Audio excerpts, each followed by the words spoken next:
Hariharar, Booker என்ற இரு சகோதரர்கள் துங்கபத்திரை ஆற்றங்கரையில் விஜயநகர பேரரசை நிறுவினர். விஜயநகரம் இப்பேரரசின் தலைநகரமாக விளங்கியது. சங்கமா, சாலுவா, துளுவா, அரைவீடு ஆகிய 4 வம்ச அரசர்களால் விஜயநகர பேரரசு ஆளப்பட்டது. இப்பேரரசின் சிறந்த போராற்றல் மிக்கவராகவும் கம்பீரமான தோற்றம் கொண்டவராகவும் அறிவாற்றல் நிறைந்தவராகவும் காணப்பட்ட மிக சிறந்த பேரரசரான கிருஷ்ணதேவராயர் அவரின் 8 அரசவை புலவர்களுள் ஒருவரான தெனாலிராமன் இவரின் புத்தி கூர்மையினையும் அரசர் கிருஷ்ணதேவராயர் மற்றும் தெனாலிராமனுக்கு இடையில் உள்ள நட்பினையும் இந்த நாடகத்தின் வழியாக காண்போம். காட்சி 1. இடம் காளியம்மன் கோவில்.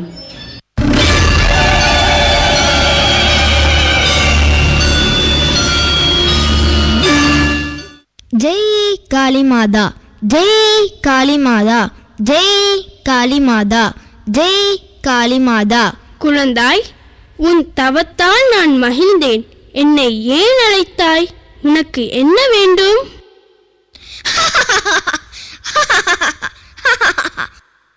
மிகுந்த பக்தியுடன் தவம் செய்து என்னை அழைத்தாய். இப்பொழுது ஏன் சிரிக்கிறாய்? தேவி, உங்களை பார்த்து சிரித்ததுக்கு என்னை மன்னித்து விடுங்கள். எனக்கு ஒரு சந்தேகம்.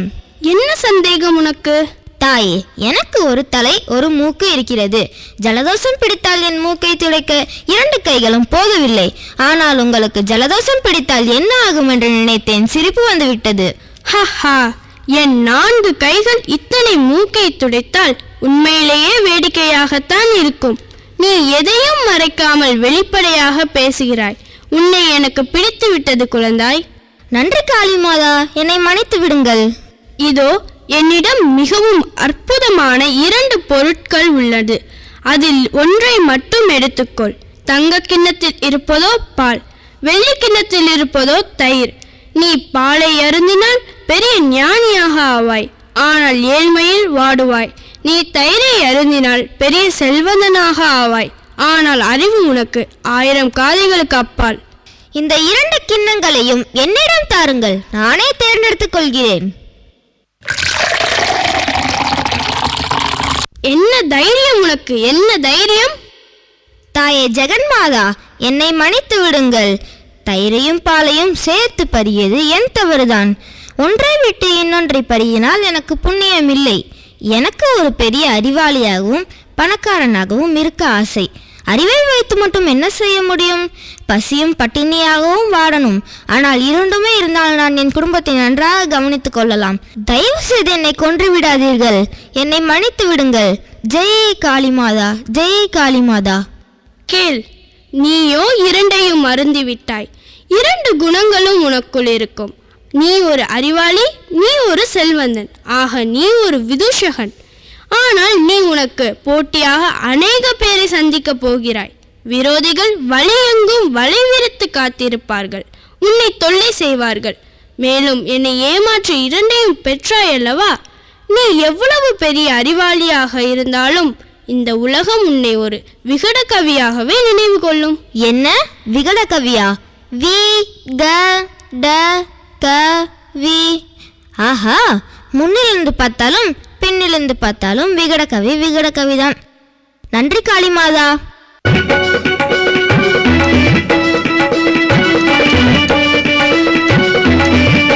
ஆஹா, நான் விகட கவியாய்விட்டேன். காளியம்மன் அருளால் நான் விகட கவியாய்விட்டேன். என்ன தெனாலி, மிகவும் மகிழ்ச்சியாக காணப்படுகிறாய்? என்ன காரணம்? ஆம், நான் இன்று மிகவும் மகிழ்ச்சியாக தான் இருக்கின்றேன். ஏனென்றால் நான் காளியம்மனிடமிருந்து வரம் பெற்றுள்ளேன். என்ன வரமா? காளியம்மனிடமிருந்தா? என்ன கூறுகிறாய்? ஒன்றும் புரியவில்லையே. நம்மூர் எல்லையில் உள்ள காளியம்மன் கோவிலில் தவம் செய்து வரம் பெற்றேன். இன்று முதல் நான் விகடகவி. விகடகவியா? அப்படி என்றால் என்ன? அறிவும் செல்வமும் நிறைந்த ஒருவனே விகடகவியாவான். உன் அறிவும் செல்வமும் மக்களுக்கும் நாட்டுக்கும் பயன்பட வேண்டுமென்றால் நீ இருக்க வேண்டிய இடம் அரசவைதான். ஆம், நிச்சயமாக காளியம்மன் அருளால் ஒரு நாள் அரசவையை அலங்கரிப்பேன். வாழ்த்துக்கள் தெனாலி. காளியின் வாழ்த்து பெற்று பல வருடங்களுக்கு பின் ராமலிங்கன் தன் புத்தி சாதுரியத்தினாலும் புலமையினாலும் அரசர் கிருஷ்ணதேவராயரின் அரசவை புலவரானார்.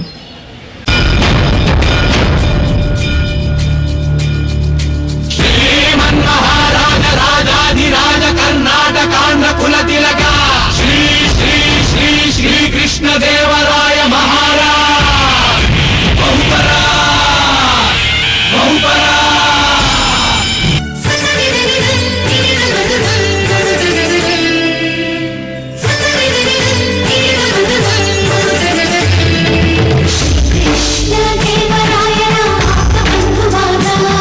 Here comes our king, Krishnadevaraya.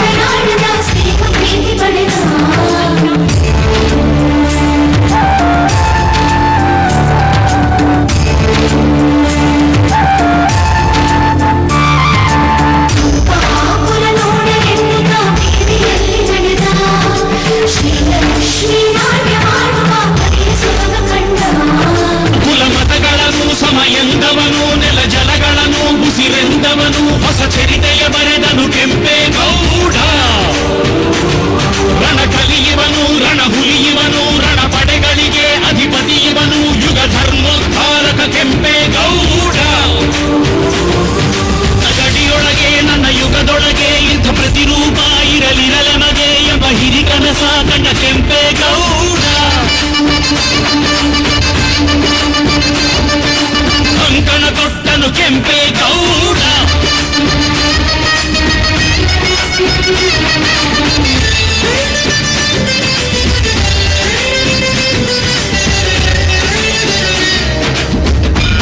ಪರಭಾಷಿಕರ ಕರೆದ ಪ್ರೇಮಾತ್ಮ ಕುಲ ಕಸುಬುಗಳ ಪೋರೆದ ಪರಮಾತ್ಮ. விருந்தினர் மாளிகை.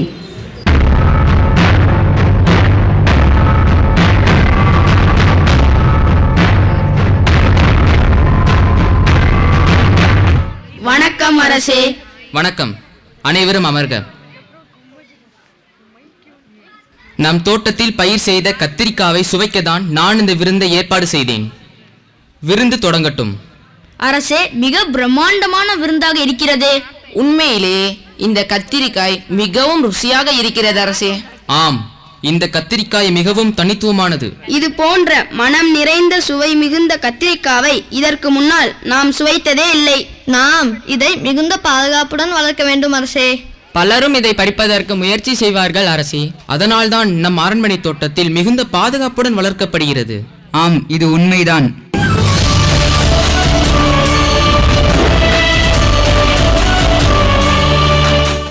விருந்து நிறைவு பெற்றது. மீண்டும் நாளை அரசபையில் சந்திப்போம்.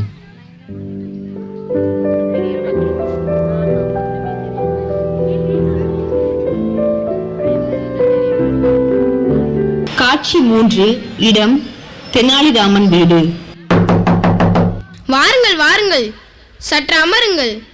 நான் இன்று மிகவும் மகிழ்ச்சியாக இருக்கின்றேன். என்ன நடந்தது? நான் இன்று அரசபையில் விருந்து சாப்பிட்டேன். அதில் இருந்த கத்திரிக்காய் மோர்குழம்பு மிகவும் ருசியாக இருந்தது. நான் எவ்வளவு முறை இதை சமைத்திருப்பேன், ஆனால் உங்களுக்கு அரசவையின் மோர்குழம்பு தான் பிடித்திருக்கிறதா? அப்படி நான் கூறவில்லை. அரசரின் தோட்டத்தில் விளைந்த கத்திரிக்காயால் தான் அது ருசியாக இருந்தது. அப்படி என்றால் எனக்கும் அந்த கத்திரிக்காவை சுவைக்க வேண்டும் என்ற ஆசையாக இருக்கிறது சுவாமி. அந்த கத்திரிக்காய் மிகவும் பாதுகாப்பாக வளர்க்கப்பட்டு வருகிறது. நீங்கள் நினைத்தால் முடியும் சுவாமி. நான் என்ன நகை வேண்டும், பொருள் வேண்டும் என்றா கேட்டேன். நீங்கள் சுவைத்து மகிழ்ந்த கத்திரிக்காவை நானும் சுவைக்க ஆசைப்படுகிறேன். ஆகட்டும் மசுதா, உனக்காக நான் அதை கொண்டு வர முயற்சி செய்கிறேன். தன் மனைவிக்காக தெனாலிராமன் அரண்மனை தோட்டத்தில் கத்திரிக்காயை பறிக்கப் போகிறான். அவன் துரதிர்ஷ்டம் அவனை பார்த்த காவலாளி, ஆஹா ஆஹா, என்ன மனம் என்ன மனம்! சாப்பிட்டு பாருங்கள், இன்னும் சுவையாக இருக்கும். நான் சென்று நம் மகனை அழைத்து வருகிறேன். அதெல்லாம் வேண்டாம். அவனோ ஒரு சிறுவன். ராஜாவின் தோட்டத்தில் விளைந்த கத்திரிக்காவை பறித்து வந்ததாக யாரிடமாவது கூறினால் நாம் என்ன செய்ய? ஆனால் அவன் இல்லாமல் சாப்பிட எனக்கு மனமில்லை சுவாமி. சரி, நான் அவனை அழைத்து வருகின்றேன். ஒரு பானையில் நீர் கொண்டு வா வசுதா. எதற்காக நீர் வேண்டும் சுவாமி? பொறுத்திருந்து பார். முரளி முரளி, எப்படி மழை பெய்கிறது பார். என்னப்பா இப்படி மழை பெய்கிறது? ஆம், உன் உடையை மாற்றிக்கொண்டு வா, சாப்பிடலாம்.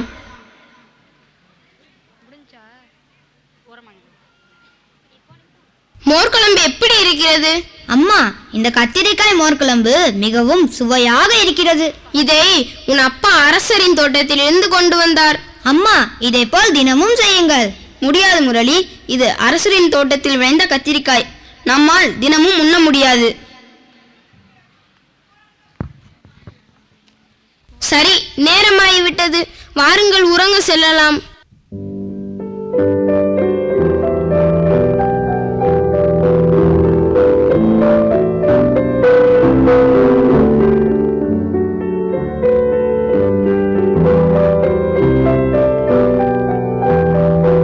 காட்சி 4.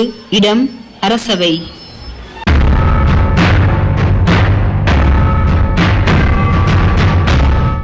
அரசே, நம் அரண்மனை தோட்டத்திலிருந்து கத்திரிக்காயை திருடியதாக தென்னாலி மீது புகார் வந்துள்ளது. எனவே இங்கு தென்னாலியும் அவரது குடும்பத்தினரையும் அழைத்து வந்துள்ளோம். நீ என்ன சொல்கிறாய் தெனாலி? இல்லை அரசே, நேற்றிரவு எங்கள் வீட்டில் உணவு சமைக்கவே இல்லை. வசுதா, தென்னாலி சொல்வது உண்மைதானா?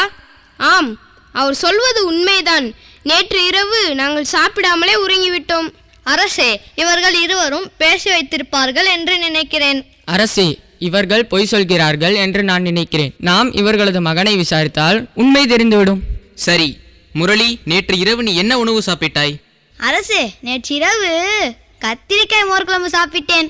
அந்த கத்திரிக்காவை உன் அப்பா எங்கிருந்து பறித்து வந்தார் என்று உனக்கு தெரியுமா முரளி? ராஜாவின் தோட்டத்திலிருந்து பறித்ததாக கூறினார். அந்த கத்திரிக்காய் மூர்க்குழம்பை நீ எப்பொழுது சாப்பிட்டாய் முரளி? நேற்றிரவு கனமழை பெய்ததல்லவா, அப்போது நான் சாப்பிட்டேன். நேற்று கனமழை ஏதும் பெய்யவில்லையே. இவர்கள் ஏதோ தந்திரம் செய்கிறார்கள் அரசே. அதைத்தான் நானும் கூறுகிறேன் அரசே. நேற்று எப்பொழுது மழை பெய்தது? ஒருவேளை இவன் கனவில் கண்டான் என்று நான் நினைக்கிறேன். அரசே, நம் தோட்டக்காரர்கள் தென்னாலி கத்திரிக்காய் பறிப்பதை பார்த்தார்கள். எனக்கு தெரிந்து தோட்டக்காரர்களும் கனவில் கண்டிருப்பார்கள் என்று நான் நினைக்கிறேன் அரசே. ஓ அப்படியா தெனாலி, சரி சரி இருக்கட்டும். அரசே, அப்படி என்றால் திருடு போன கத்திரிக்காயை என்ன செய்வது? அதை பிறகு பார்த்து கொள்வோம். அரசபை களையட்டும். தெனாலி, நீ என்னை தனிமையிலும் சந்திப்பாயாக. அப்படியே ஆகட்டும் அரசே. திருடர்களை தந்திரமாக பிடித்தாய். என் தாயின் மரணத்தின் போது என்னை ஏமாற்ற நினைத்த பிராமணர்களுக்கு தக்க பாடம் கற்பித்தாய் தெனாலிராமா. உன்னை என் அரசபை அமைச்சராக மட்டுமல்ல, உன்னை என் நண்பனாக அடைந்தது நான் செய்த பாக்கியம் தெனாலி. நன்றி அரசே. தங்களைப் போல் ஒரு நண்பர் கிடைத்தது என் பெற்றோர் செய்த ஊழ்வினை பயன்தான். அரசே, நான் தங்களிடம் ஒரு உண்மையை கூற வேண்டும். நமது தோட்டத்திலிருந்து கத்திரிக்காவை பறித்தது நான் தான் அரசே. என்னை மன்னித்து விடுங்கள். அதை பறித்தது நீதான் என்று எனக்கு எப்போதோ தெரியும் தெனாலி. ஒரு கணவனாக மனைவியின் விருப்பத்தை நிறைவேற்றுவதற்காக தான் நீ அதை பறித்தாய் என்று எனக்கு தெரியும். உன் அறிவு கூர்மையினால் இன்று அரசபையிலிருந்து தப்பித்து மீண்டும் உன் புத்திசாலித்தனத்தை நிரூபித்து விட்டாய் தெனாலிராமா. தெனாலிராமன் ஒரு விகட கவியாக தன் அறிவை பயன்படுத்தி நாட்டையும் நாட்டு மக்களையும் அரசனையும் பலவித சூழ்நிலைகளிலிருந்து காப்பாற்றியுள்ளார். இங்கே என் பள்ளி மாணவிகள் அனைவரும் தெனாலிராமன் மற்றும் கிருஷ்ணதேவராயரின் நட்பையும் அவன் புத்தி சாதுரியத்தினையும் உங்கள் கண் முன்னே படைத்துள்ளனர். நன்றி.